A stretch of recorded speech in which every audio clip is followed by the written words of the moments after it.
So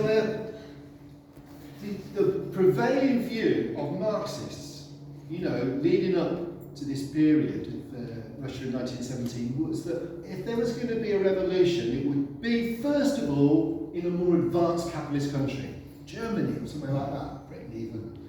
But somewhere backward like Russia, it wouldn't be the first place for there to be a revolution. But because Russia was part and integrated with and linked to the world economy, and that within Russia there was advanced capitalism, but there was also the most backward peasant type of economy. Trotsky talked about the 11th century alongside the 16th century, alongside the 20th century, wooden ploughs, and advanced steel factories. We're all in the same sort of countries. It was very uneven, and the rebellion that happened in Russia. Now, this is such a good question at the beginning. Why Russia? And I was thinking about this. It's like it was the most uneven in terms of capitalist development, but it was also the most corrupt and the most autocratic. And I'll give you sort of an example about that. There was who's in charge of the army? The most handsome prince, not the biggest, not the best fighter, the best general, because it was a Tsarist army. It's who you were born, whether you were going to lead the army or not. So people who were leading the Russian army, they got a bloody clue how to fight. They also were so corrupt. All the money that's for uniforms, that's for guns. They didn't spend it. They spent it themselves. And the Russian soldiers went to war sometimes without boots on, or with old rifles, or without the right ammunition. And the losses, I had to check, towards 1917, it was 200,000 a month dying. And these were conscripts, so the mothers and the wives back home knew about it. The Russian Revolution, I talked about, it was with the women sparked it off, the demonstrations in the cities, but there was also a revolutionary movement amongst the soldiers at the front. We're not taking part anymore. There's desertions, there were meetings, there was political agitation inside and amongst the army. And I think that's what brought it about, that it happened in Russia. But what happened in Russia was a February Revolution, an uprising, but other February type revolutions are going on and went on elsewhere. But the uniqueness or the specificity of Russia was that only in Russia was there a party like Lenin and the Bolsheviks.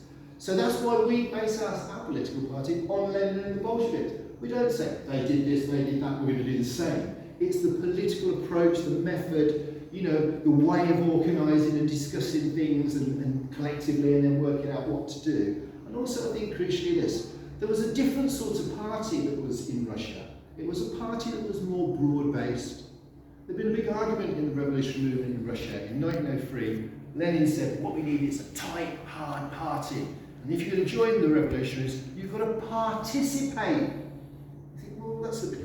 What he didn't want was a load of people who were going to sit, write books, tell everyone what to do, but never do anything themselves. Better to get involved. That was the sort of party that Lenin and the Bolsheviks led. So the revolution, and I know Nela talked about this, and I'm going to say it again. Lenin said that we need to have a revolution not only to sweep away the old regime, but also the revolution affects the people who are involved themselves.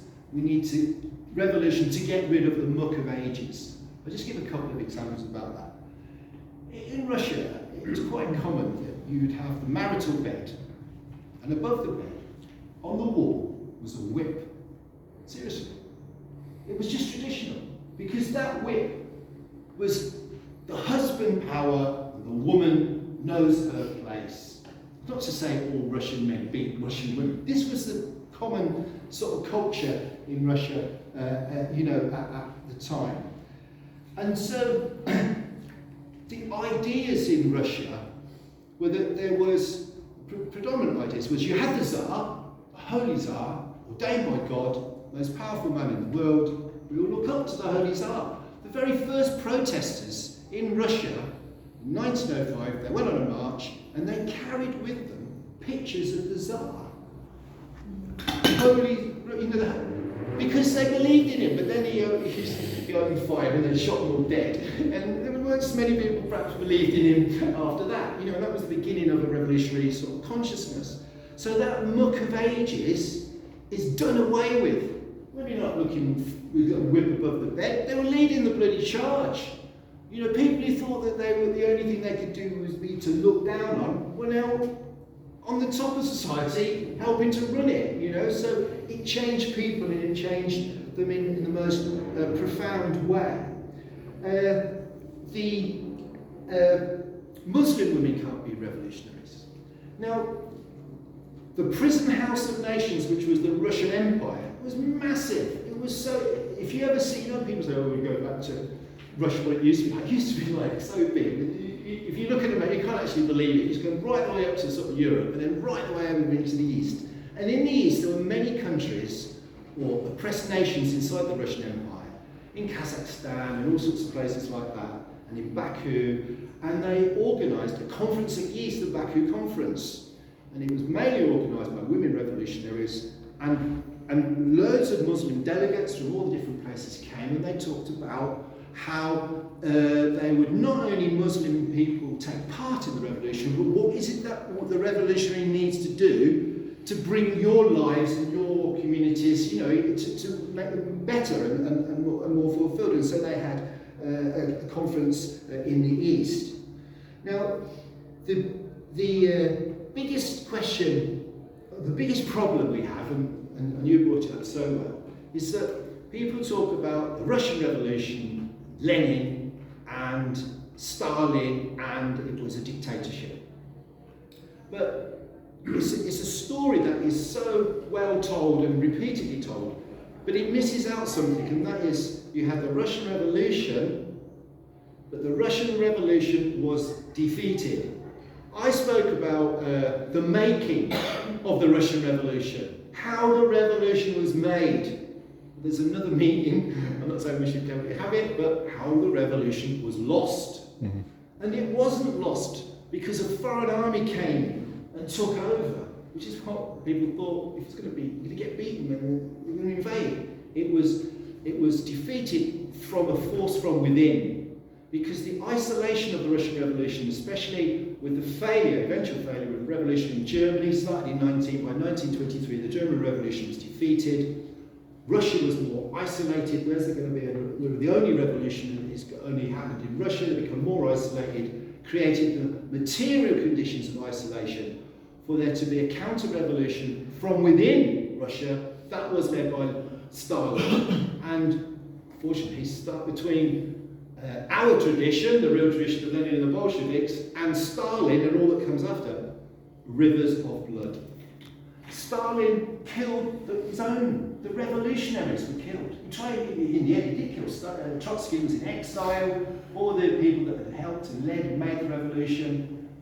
Sometimes Stalin was with them, sometimes he was against them, but they were murdered. There was show trials, and then all the horror of Stalin's Russia. Stalin killed more of his own people in Russia in the 30s than Germany killed under Hitler in the 30s, until you get to the Holocaust and stuff. So Stalin, the absolute opposite of everything that the revolution was about. He was the counter-revolutionary. And so the revolution was 1917. You had a few years of what you could say were socialist sort of years, the workers' state years, was about 1921. The isolation after 1921, the revolution became weaker within, and by 1928, not only did you have Stalin, but you also had the first introduction of what was called a 5-year plan, an economic plan so that we can compete in Russia with the other countries in the West. Not an economic plan that would boost things in Russia and help internationalise and spread the revolution. No, spreading the revolution, forget all that under Stalin, it's socialism in one country. And that is a political legacy that we still today have to live with, as you mentioned it, and there are people today who think, if only we could be like Russia. What, really?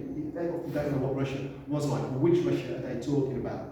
So that is why we have political meetings and education. And I do recommend, as I said, this book, but there's also a book that was written by an American who was there at the time, 10 Days That Shook the World. Such an exciting book.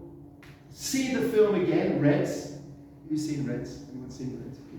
Yeah, I think it's on YouTube. Was it Vanessa Redgrave? I can't remember who's in it. Anyway, honestly, it's a really exciting film. But we have to have a bigger understanding of what went wrong. And I think that means more other reading than this, how the revolution was lost. But, you know, let's stick with how we won, because we only won once. So we need to bang the drum and tell everyone about that. So, forward to the International Proletarian Revolution.